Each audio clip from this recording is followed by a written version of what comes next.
Continuando aí, ó, terceiro bloco, daqui a pouco a gente finaliza a teoria e cai para dentro do exercício. Então acompanha aqui comigo, ó. A gente tinha chegado até aqui esse momento, ó, vírgula e a conjunção E. Quando isso acontece, você provavelmente já deve estar ligado que não tem vírgula, quando E indica soma. E aí vamos lá. A moça veio à festa e logo se foi. Então, este E, ele está marcando o quê? Soma. E o sujeito das duas orações é o mesmo.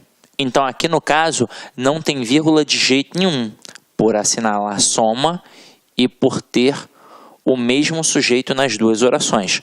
Agora, quando eu digo a moça veio à festa e o marido ficou em casa, reparem que este E, ele também indica soma. Só que é o seguinte, as orações possuem sujeitos diferentes. Em uma, o núcleo é moça. Na outra, o núcleo é marido.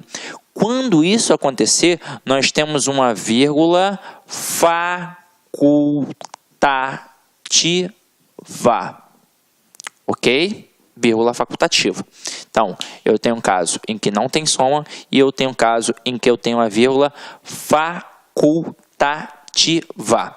Sidney, tem alguma coisa a mais? Tem algum caso em que eu tenho a vírgula obrigatória ali? Tem, mas não no E que indica a soma, em outro tipo de E. Então, acompanhe aqui comigo alguns exemplos que eu vou apresentar para vocês agora, ó.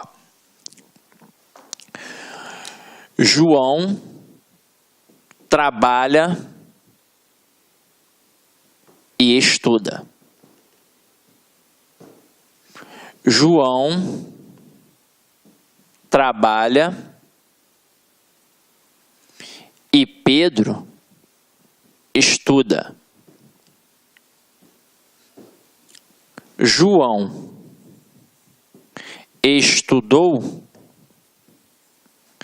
e não passou.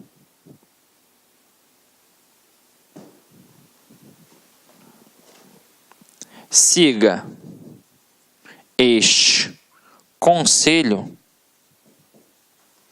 e se dará bem.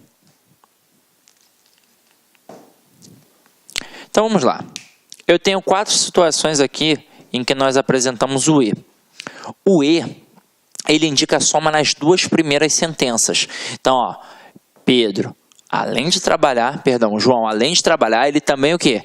Estuda. Então, o sujeito nas 2 orações é o João. Então, quando E indica soma e é o mesmo sujeito nas 2 orações, eu não tenho vírgula, vírgula proibitiva. Agora aqui, João trabalha e Pedro estuda. Opa, quem é que trabalha? O João. Quem é que estuda? O Pedro. Então, esse E, ele também indica soma, mas os sujeitos são diferentes. Então, neste caso aqui, entra uma vírgula facultativa. Agora, João estudou e não passou. O E que está aqui, ele indica soma? Não, ele indica oposição, adversidade, contraste. É isso que ele indica. Então, ele pode ser substituído pela conjunção mais, pela conjunção porém, pela conjunção todavia. E aí, nesse caso, eu tenho aqui uma vírgula obrigatória.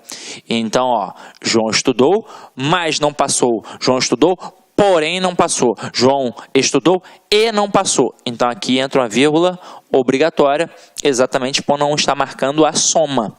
Agora aqui, siga este conselho e se dará bem. Reparem que aqui eu tenho um modo imperativo. E quando eu tenho um modo imperativo, quando eu tenho uma ordem, eu preciso justificar a ordem. Então, a outra oração ela é o quê? Ela é explicativa. Então, siga este conselho, pois se dará bem. Siga este conselho, porque se dará bem. Então, aqui entra também uma vírgula obrigatória, que separa a oração coordenada da oração coordenada sindética explicativa. Assim como aqui eu separo a oração coordenada, assindética, da oração coordenada sindética adversativa, porque é a mesma vírgula do princípio da enumeração. A vírgula da enumeração não é aquela que isola, que destaca elementos de mesma função? Então, as orações coordenadas, elas são equiparadas, elas têm as mesmas funções, então eu coloco a vírgula ali no meio delas. Eu só não coloco quando eu tenho o e que indica a soma ou quando eu tenho o ou que indica a alternância. Venha cá ou perderá a vez. Ali também não tem vírgula. E quando eu coloco o nem também, que também indica a soma, tá?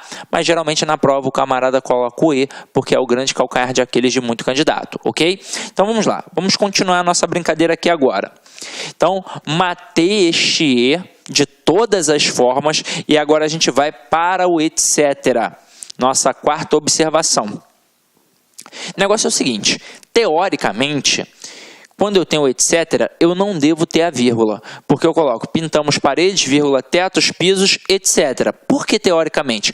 Porque a expressão etc., ela é uma abreviação, na verdade, da expressão latina etc., que significa e entre outros.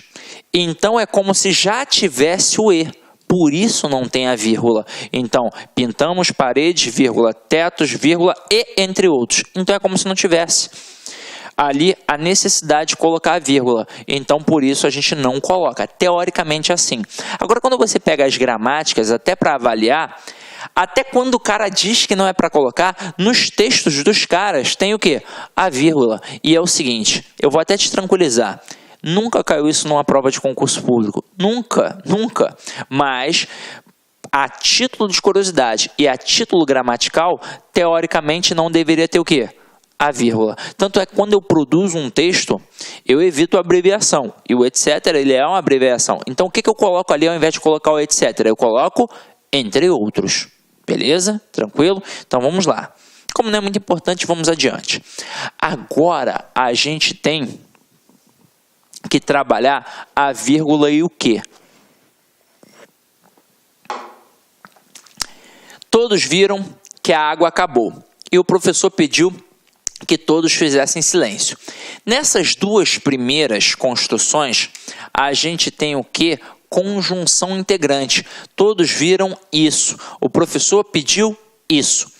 Quando que é uma conjunção integrante, é impossível que tenha vírgula. Até mesmo porque a conjunção integrante, ela encabeça uma oração subordinada substantiva, que pode ter função de sujeito, função de objeto direto, função de complemento nominal. Então, teoricamente, se eu colocasse uma vírgula ali, eu estaria separando o sujeito de um verbo de um complemento exigido por ele, ou então um nome de um complemento exigido por ele. Então, não tem vírgula de jeito nenhum. Nenhum, a não ser que apareça uma estrutura intercalada ali no meio, e não é o caso aqui dessas expressões. Agora, quando este que for um pronome relativo, ele encabeça uma oração subordinada adjetiva.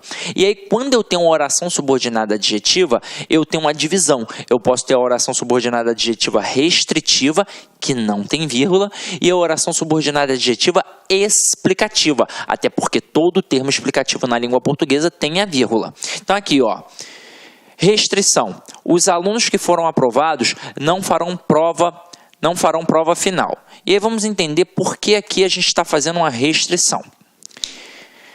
Os alunos que foram aprovados não farão prova final. Isso significa que não são todos os alunos que foram aprovados. Então, quem é que não vai fazer prova final? Apenas aqueles que foram aprovados. Ou seja, tem aluno que não foi aprovado e, consequentemente, vai fazer a prova final. Tranquilo ou não tranquilo? Então, aqui eu tenho uma restrição. E por que a gente não coloca vírgula? Porque é de suma importância para o entendimento da frase. A gente estudou isso nas orações subordinadas adjetivas. Agora aqui, explicação ou generalização. Eu digo assim, os alunos que foram aprovados não farão prova final. Então, na hora que eu coloco vírgula, eu não marco que é um termo explicativo? Marco. E se é um termo explicativo, não pode ser retirado? Pode. Então, é como se eu pudesse dizer, os alunos não farão prova final. Então, aqui eu tenho uma explicação. Nas provas, os camaradas perguntam a classificação da oração, se é oração subordinada adjetiva, restritiva ou explicativa, é mole, quando não tem a vírgula é restritiva, quando tem a vírgula é explicativa, ou seja, quando não tem vírgula indica uma restrição, quando tem a vírgula indica uma explicação. E agora, vou te perguntar, se eu retiro a vírgula, tem algum prejuízo gramatical? Nenhum. Continua tendo a estrutura correta, mas eu tenho que alteração semântica, ok? Agora aqui, a Terra que gira em torno do Sol é o terceiro planeta do Sistema Solar. E mais uma vez eu tive aqui agora uma estrutura de explicação. Quem é que gira em torno do Sol? A Terra. Então aqui eu tenho uma oração subordinada adjetiva explicativa. Só que é o seguinte, em relação a essa explicação, você precisa tomar muito cuidado, porque às vezes o avaliador ele é traiçoeiro. Então ele vai dizer que essa estrutura que foram aprovados, que está entre vírgula, e essa aqui, que gira em torno do Sol, que está entre vírgula, ele vai dizer para você que sintaticamente é um aposto. E aí você vai pensar, faz todo sentido, mas não é. Ué, mas não pode ser retirado? Não é uma explicação? É, mas aposto é função de substantivo. Tanto é que eu tenho a oração subordinada substantiva apositiva. E aqui é uma oração adjetiva. Então, sintaticamente, sempre a oração subordinada adjetiva terá a função de um adjunto adnominal. Não importa se é restritiva ou explicativa, ok? E agora, última coisinha que a gente vai falar sobre a vírgula, que eu já mencionei antes, mas a gente vai dar só a ênfase aqui, ó. O que é vírgula vicária? O termo vicário, ou vigário, como as pessoas estão mais acostumadas, principalmente as que são católicas praticantes, significa substituição, substituto. Diz-se, por exemplo, que o sacrifício de Cristo foi vicário, porque ele substituiu o homem na cruz, que realmente deveria morrer pelos pecados cometidos. Então, uma vírgula vicária é aquela que substitui o verbo na oração. Portanto, faz com que a gente tenha um zeugma. Exemplo, João estuda muito, mas seu irmão quase nada. João estuda muito, mas seu irmão não estuda.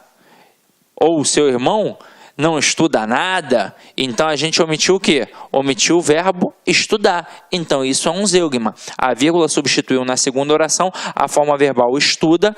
João estuda muito, mas seu irmão estuda quase nada.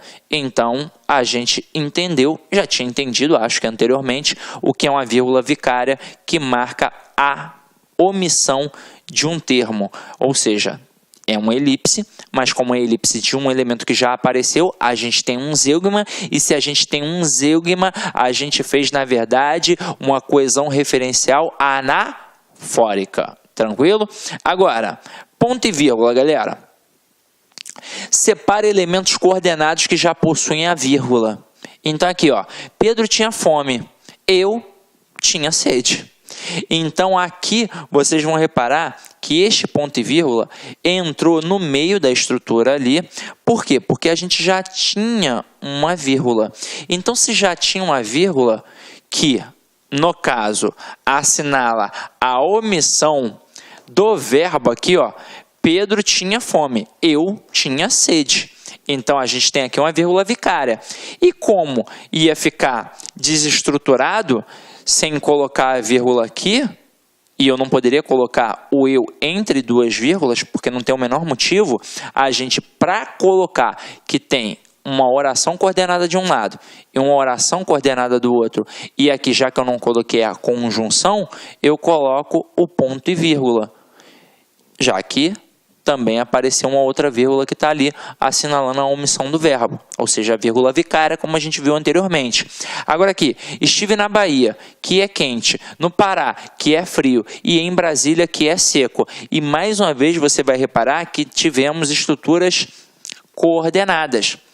Agora, na primeira, estive na Bahia, vírgula, que é quente. Então essa vírgula aqui é para separar uma estrutura explicativa. Só que aí eu vou começar com a segunda estrutura, que é coordenada à primeira e que vai ter uma vírgula explicativa para dizer que no Paraná é frio. Então, caramba, eu tenho que marcar esta coordenação com um ponto e vírgula. Assim como eu vou fazer no próximo elemento, que é Brasília. Ponto e vírgula, e em Brasília, que é seco. Até aí, tudo bem? Agora, separa orações coordenadas assindéticas ou coordenadas sindéticas, geralmente com conjunção móvel ou que admita vírgula. Então, aqui, ó, comi muito e passei mal. Então, aqui, ao invés de colocar a conjunção, a gente coloca o quê? O ponto e vírgula. Comi muito, logo não dormi bem. E aí, entrou uma estrutura do logo, que é conclusiva, e que já apareceu o quê? Com a vírgula. Portanto, eu coloco o ponto e vírgula. Depois, comi muito e continuo com fome. Porém, então, aqui você tem uma conjunção, assim como aqui no logo, que foi o quê? Deslocada. Então, se eu não tivesse deslocado, ela ficaria no meio da oração. Como ela foi deslocada e precisou de uma vírgula para marcar o seu deslocamento, a gente coloca aqui mais uma vez o ponto e vírgula. Agora, categoricamente falando, em que situação eu tenho realmente a obrigação de colocar o ponto e vírgula? Naquelas famosas listinhas, e que vão assinalar o quê? Elementos coordenados, elementos de função igual. Nas listas das convocações da seleção brasileira, por exemplo. Olá, meus amigos, minhas amigas, sou o professor Luiz Antônio de Carvalho. Estou aqui para fazer um convite muito especial para vocês. Vocês que assistiram aí parte dessa aula, né? Uma aula top de linha, uma aula do Lá Concursos. Convido vocês a conhecer a nossa proposta pedagógica para o nosso curso, completaço, super atualizado, ponto a ponto digital, com um projeto pedagógico específico para o concurso da Polícia Militar de Tocantins 2018 para o cargo de soldado. É isso mesmo, nós elaboramos um curso completaço por apenas 10 parcelinhas aí de R$ 25,00. Você vai ter direito a assistir essas aulas por 90 dias. Durante esse período você vai assistir quantas vezes quiser e na hora que desejar. E além disso, tá, além das aulas com professores top de linha, nós julgamos o seguinte: o aluno, para ficar competitivo, ele tem que ter diferencial. O aluno que tem diferencial é o aluno que estuda com foco, com estratégia, com planejamento, ou seja, com projeto pedagógico. Aqui no LAC, neste curso da PM de Tocantins, por apenas 10 de 25, você vai ter a nossa metodologia que nós mesmos desenvolvemos desde 2012, chamada de Personal Coach. Personal significa pessoal e coach significa treinador. Então, você vai ter um treinador pessoal de concursos para a PM Tocantins. Todos os dias você vai ter uma meta de estudos. Se você cumprir essas metas de estudos, eu tenho certeza, cada meta cumprida é um degrau que você sobe, que você vai ao rumo da sua aprovação. Tá certo, meus amigos? Então, espero vocês aqui no Lá Concursos. Tenho certeza absoluta que vocês não vão se arrepender. Se você deseja aí, tá, esse material de apoio dessa aula, clique aqui embaixo, tá certo? Que nós temos aí, você pode fazer o download desse material gratuitamente, basta um pequeno cadastro no nosso site. Forte abraço, fique com Deus, espero vocês aqui no LAC. Fui, tchau. Clique LAC.